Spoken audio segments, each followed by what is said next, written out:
Once we've finished the base of our anemone, then we're going to be working on the tentacle portion. And for that, we're going to be using just some recycled plastic bottles that have kind of the bottom portion cut off. We're going to start by adding some color with neon Sharpies. You want to be coloring on the outside. Some kids just like to color a little bit at the tip. Some kids want to color the whole thing. I will say it can be a little bit tricky kind of to see what you're doing just because it's a little bit faint.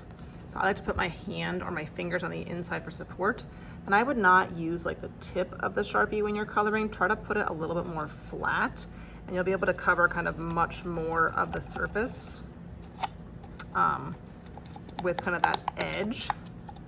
And this is going to take some time to do it well, but it is worth it. Again, these are kind of crinkly, so sometimes it really helps to kind of have your fingers in there so you're pushing against your own hand and not just squishing the plastic. So you're going to color as much or as little as you would like.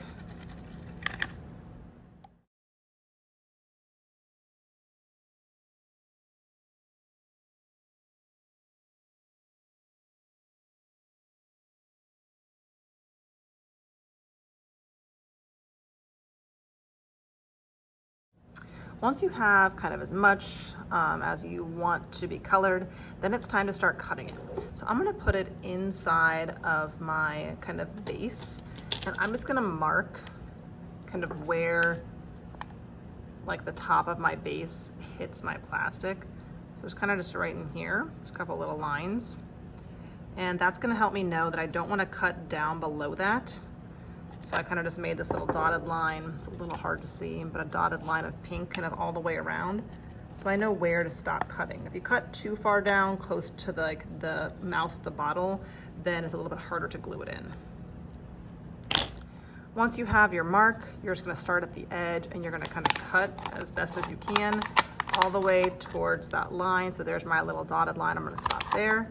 You can make these as thin as you want. Sometimes the thinner that they are, the more movement they have. You just don't want to make them so skinny that they are kind of ripping and breaking. But you're just going to cut this bottle so that you have kind of lots of tentacles for your anemone. Once you have all of your tentacles cut, then you can kind of play with the overall shape.